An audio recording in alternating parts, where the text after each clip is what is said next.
other shows we have for you to enjoy at myclassicradio.net. The Avengers was most certainly not a household name in South Africa prior to the radio series. With no national television service until 1976, the mechanism simply was not present in the country to show television programs to mass audiences. While many other countries reveled in the filmed adventures of John Steed and company, South Africa was not equipped to join in the fun. The series took Britain by storm and made a major impression in the American markets, being that greatest of rarities, a British series given a network transmission slot. However, as a filmed series, rather than a videotaped one, The Avengers was able to gain a modicum of exposure in South Africa through film rentals. Come and listen at myclassicradio.net. Good evening. This is Crime Classics. I am Thomas Hyland, with another true story of crime. Listen. The good ship El Capitan used to sail the bay between Oakland and San Francisco in the 1870s, mostly in the fog. Its skipper was Captain Bill Tranchell, and he was known among the ferry boat set as having a heavy hand on the whistle. He found any number of excuses for tooting that whistle, but the one excuse which he never forgot was the time he was entertaining Mr. and Mrs. Crittenden on the bridge, and an uninvited lady named Mrs. Laura D. Fair suddenly threw open the door, walked over to Mr. Crittenden, and shot him through his heart. Captain Bill Tranchell, it must be admitted, for once lost all control.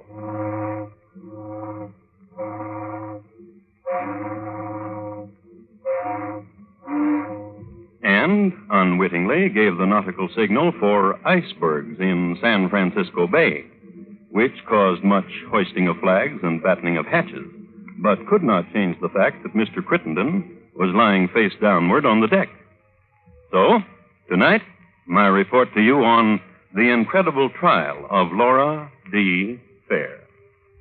Crime Classics, a series of true crime stories taken from the records and newspapers of every land from every time.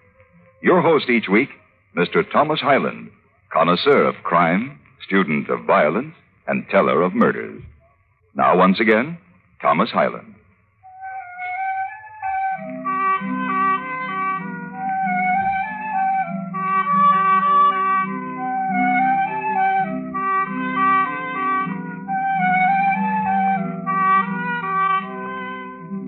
San Francisco in the 1870s was coming of age. It was getting civilized. By this I mean that gentlemen who carried guns wore them beneath their coats, and the can-can could be viewed by mixed company. And mixed company was the theme of the day. It was a very romantic time, and a time of elegance, of crystal chandeliers reflecting swirls of silken gowns, and from another angle so did polished brass cuspidors. Already the names Barbary Coast, Nob Hill, Gold Coast, and Chinatown were becoming legend. And if we are to believe all we hear, Grandfather didn't have it so tough. If he chanced to look over a certain fence on a spring day in 1870, he would have seen this. A lovely lady on a swing, dipping, swooping, gliding, soaring. A lovely lady with a lovely name, Laura. Laura with a rose twisted in her hair.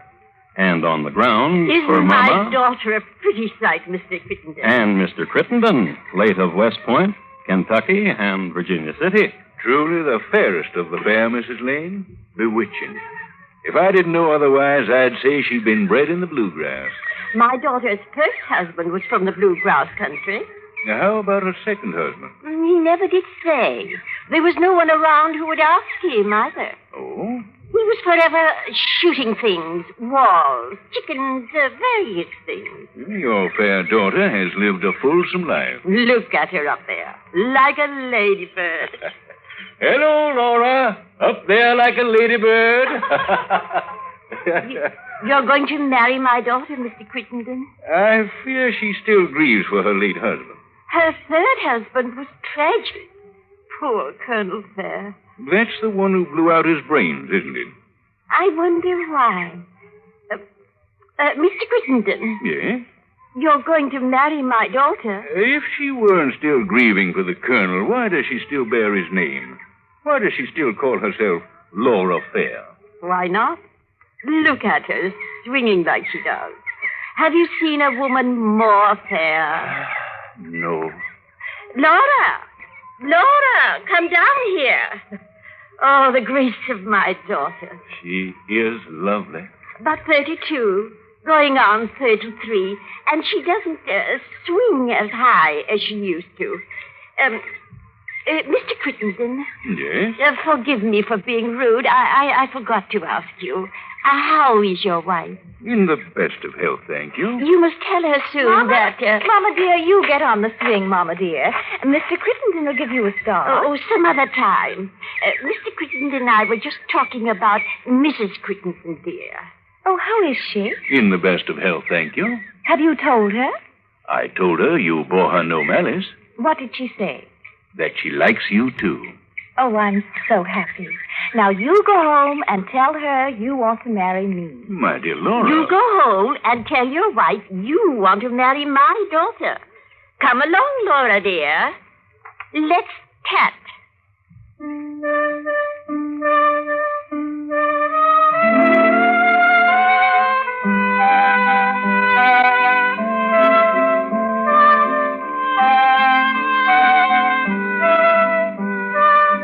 So they went into the house and they tatted, Mama and Laura.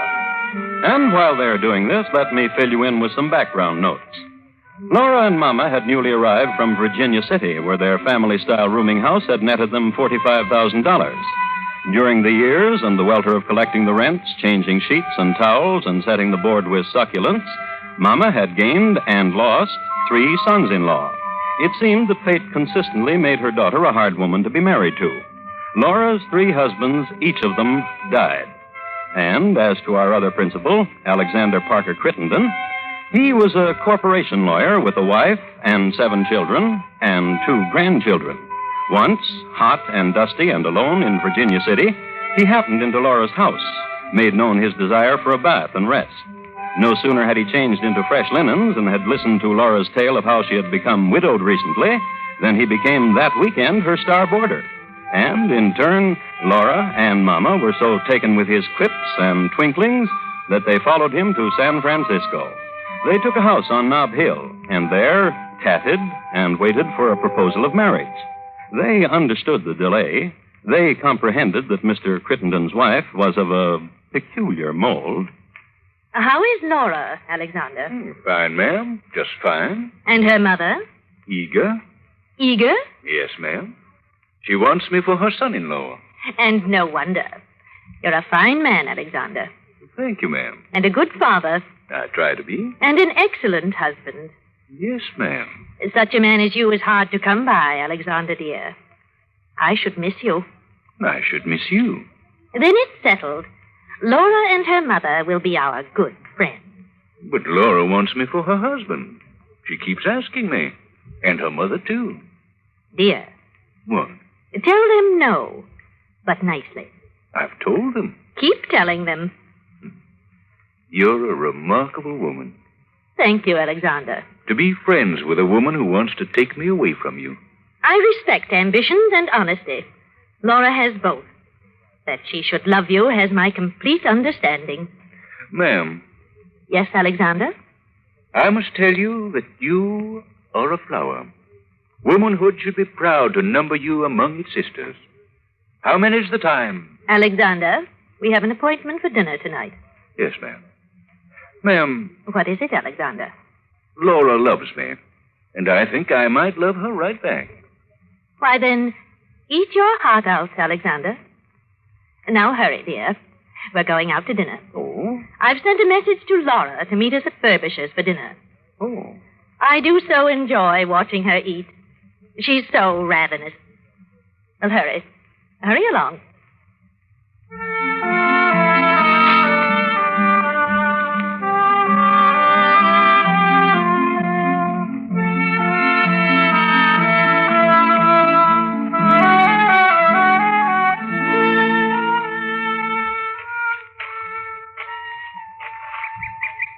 Mr. Crittenden? today a pleasant one, though? Every day is pleasant when I'm near you, dear Laura. And last night, how wonderful. Sitting between you and your wife. What a wonderful woman she is. I wish you two wouldn't like each other so much. We both have the same consuming interest in life, Mr. Crittenden. You? Laura, Yes? I must tell you that you are a flower. Womanhood should be proud. When are we going to get married? Soon. Upon your honor? Upon my honor.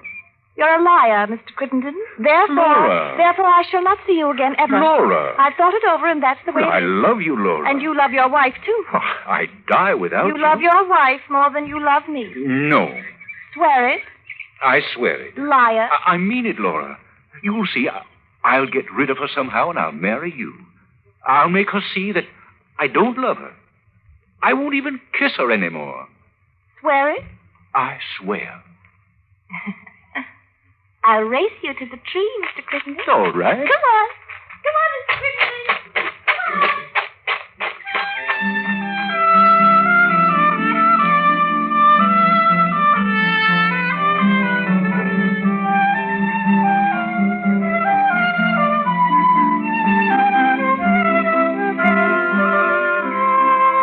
After that, there were more foot races When is he going to marry you, Laura? Soon. and much swinging in the garden. Has he set the date for your marriage yet, Laura? Laura, come down out of there and talk to me. And the patting session. Mama, What? I'm weary of his excuses. And one day, wearily, she wandered down Market Street.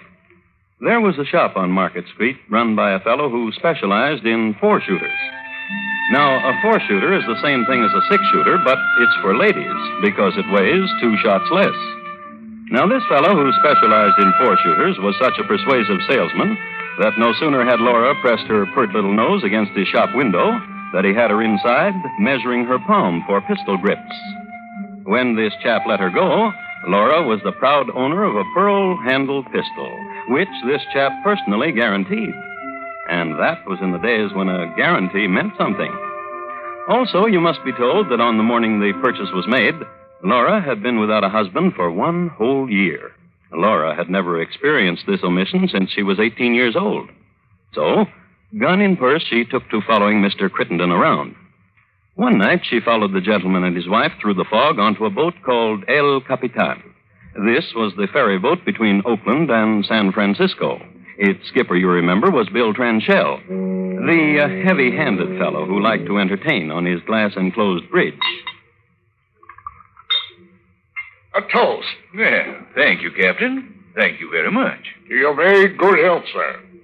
And to the health of your very charming wife. And to yours, Captain. Thank you, ma'am. Now, this place is getting overrun with tugboats.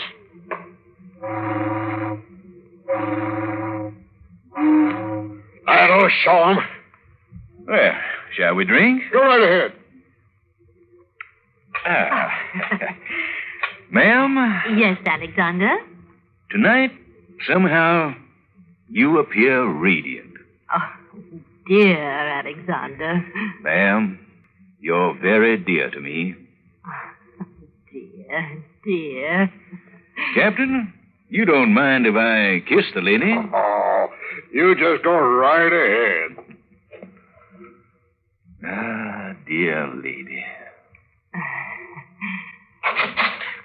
Laura! No, you listen here. Said you wouldn't kiss her anymore.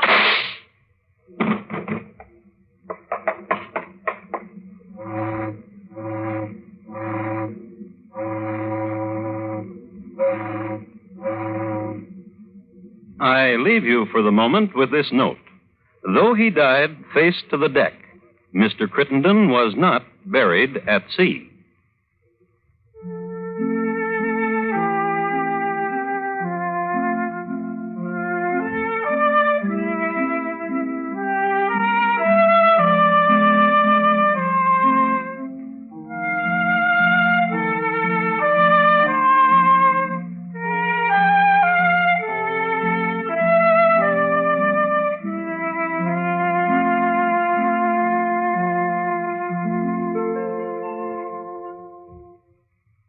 You are listening to Crime Classics and your host, Thomas Hyland, and his report to you on the incredible trial of Laura D. Fair.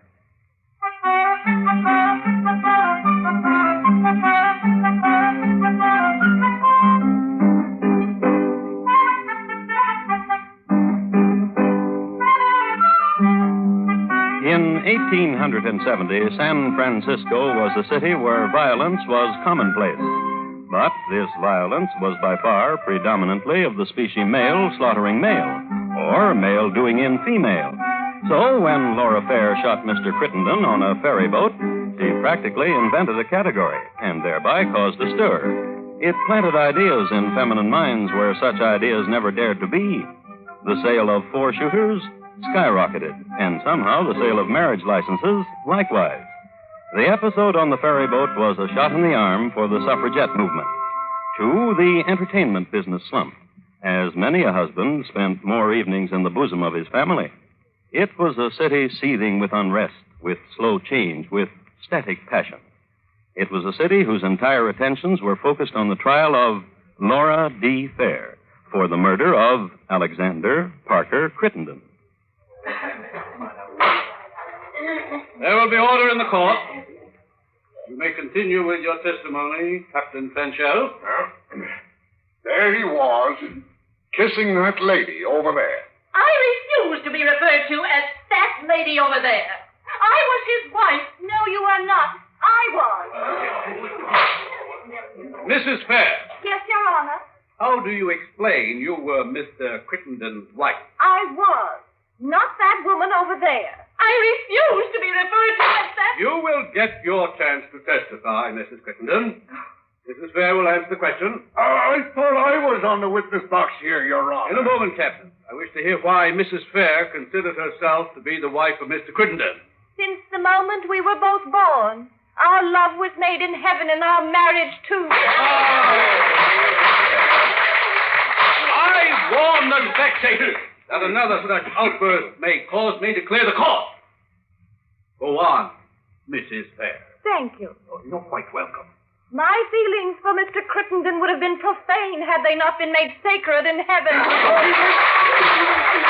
Silence! Silence! Silence! The Sergeant at Arms will bring forward immediately the parties that applauded. I applauded more than anyone else, Your Honor. The Sergeant at Arms will bring forward that lady. I applauded more than her. And will bring forward that man, too. Oh, Judge, it was my fault. Of course not, Mrs. Fair. You were not to blame for the disturbance. Well, Judge, human nature could not stand the denial of the truth by that lady over there. It was I, indeed, who was married to Mr. Crittenden. What is your name, sir? Francis M. Hughes. Did you applaud? I stamped my foot. Why did you stamp your foot? I felt the compulsion. Why? I was carried away with what Mrs. Fair said, and I felt the compulsion. I fine you $25. Judge, Yes, Mrs. Fair. I will pay it. You are dismissed, Mr. Hughes. Oh, bless you, Mrs. Fair. Bless you, ma'am. Thank you, Mr. Hughes. And your name, madam? Emily Pitts Stevens. Did you applaud? I said, good, good. And I put my hand down on the bench in front of me, so. You are fined $25. But I made no noise with my feet. But with your hand, you did. With my hand, I did. You are fined $25. I will pay it. Thank you, Mrs. Fair. And thank you. I rather believe you than that woman over there. Mrs. Fair, you will have to draw heavily upon your bank if you will pay the fines of all who applauded. As long as you fine them for cheering me, I will pay those fines. Your Honor. Just a moment, Captain. I just wanted you to know what could happen, Mrs. Fair. Thank you, Your Honor. You're welcome. Captain, you may proceed. And Mrs. Fair came in and shot him with a four-shooter. That's all. Thank you, Captain. You may step down.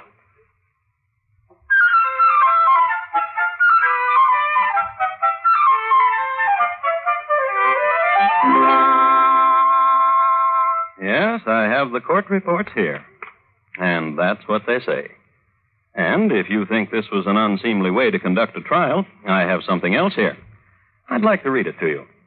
This is a consensus of legal opinion of the time, and I quote, "The trial was conducted in the main thoroughly and well, with somewhat less regard for the decorum of the courtroom than is customary in most eastern cities, though far in advance of the practice in New York City in this respect. Unquote. And now that we have resolved any uneasiness you may have had about the conduct of the trial, let's listen in again. Mama on the stand is an imposing figure. She wears brocaded black and a great veil that drops from her hat to her waist. Her feet, however, were cold. Bring the lady a foot warmer. That cushion will do. Thank you, Manette. I think that'll be much better, Judge. Thank you. Your feet will warm up in no time at all. Oh, I'm sure of it. And now, what were you saying about your daughter? I've always had trouble with her. I know what you mean, being a parent myself. Oh, not like Laura. What do you mean? Doctors, doctors, doctors. My daughter has tried to kill herself on numerous occasions. There's madness in the family. Besides, my daughter's second husband was mad. I don't think that helped. Grief and doctors and madness. I tell you, raising Laura was trying. But I think I did a pretty good job. Although my daughter is not sane, you know. Not sane? Crazy.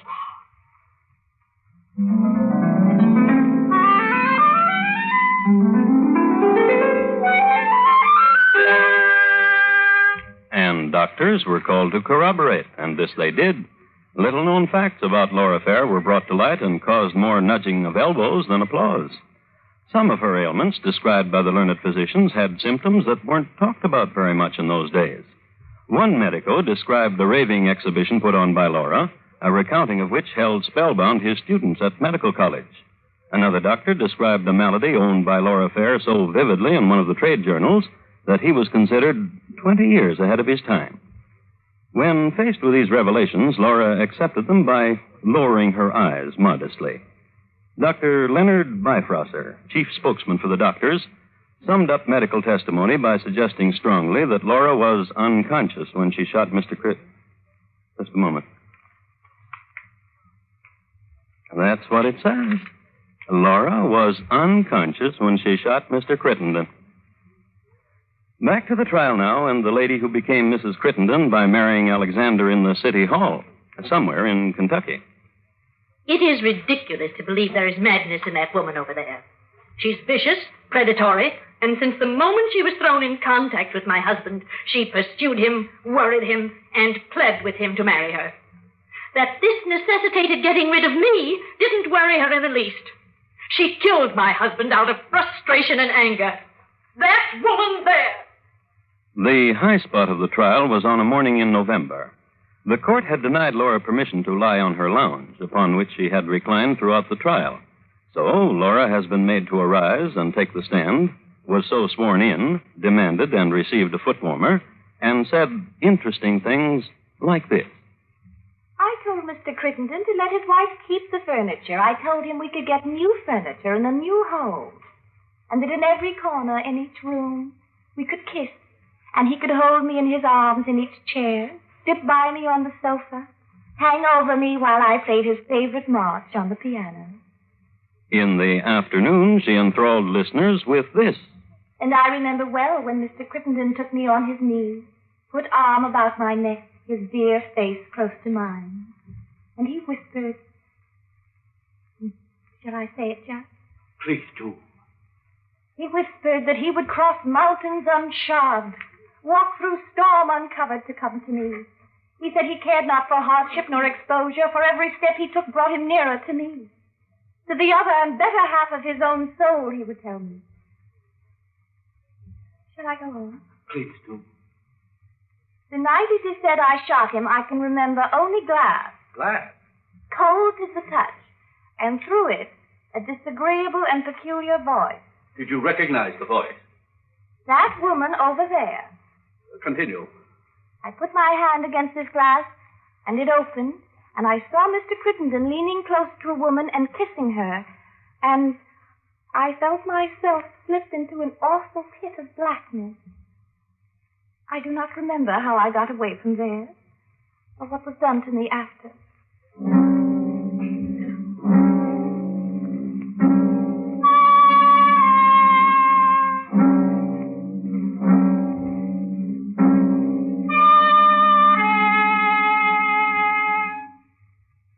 Gentlemen of the jury, have you reached a verdict?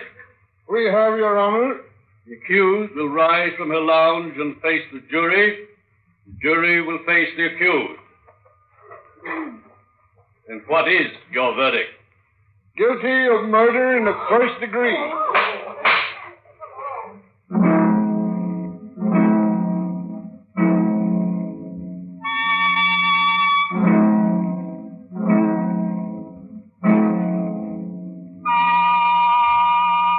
Laura was led away to jail. An enterprising young reporter of the time, Garth Prebles, interviewed her in her cell, where he learned and had published the fact that Mrs. Fair had spent $12,000 in her defense.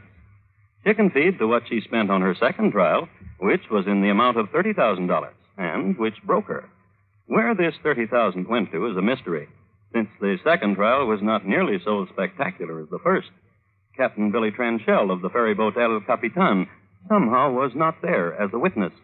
There was a new judge, too, who in later years became known as Kindly Judge Reardon, and a new jury, 12 men and true out of 400 examined. And our love was a greater love than is given to most women. That was the second trial, and that was Laura again. And this time, another verdict. Not guilty. So, after acquittal, she went on a lecture tour and told of her hardships. That was Mama, tambourine handler, advance man, and treasurer. How did we do, Mama? $1.85. When you lecture tonight, honey, pep it up a little. Promise Mama, will you? I'll make it real peppy, Mama.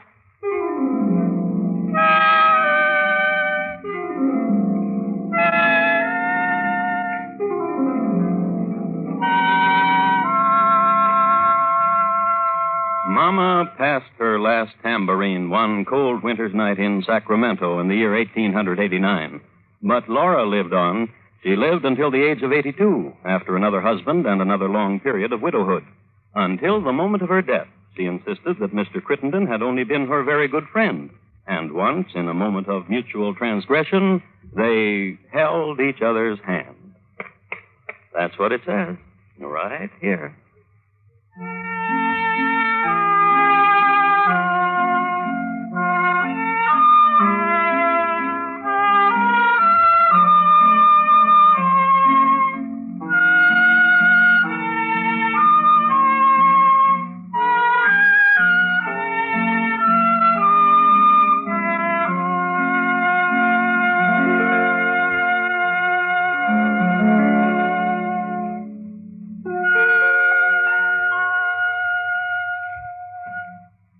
In just a moment, Thomas Hyland will tell you about next week's crime classic. Laura D. Fair, tonight's crime classic was adapted from the original court reports and newspaper accounts by Morton Fine and David Friedkin. The music was adapted from themes of the period and conducted by Bernard Herrmann, and the program is produced and directed by Elliot Lewis. Thomas Hyland is portrayed on radio by Lou Merrill. In tonight's story, Mary Jane Croft was heard as Laura and Florence Walcott as Mama. Featured in the cast were Herb Butterfield, William Johnstone, Paula Winslow, Gene Wood, and Joseph Granby. Hugh Douglas speaking. And here again is Thomas Hyland. Next week, Ham, England, in the year 1673, a time of money cutting and highwaymen, and of course, violent death. My report to you will be on the Alsop family, how it diminished and grew again. Thank you. Good night.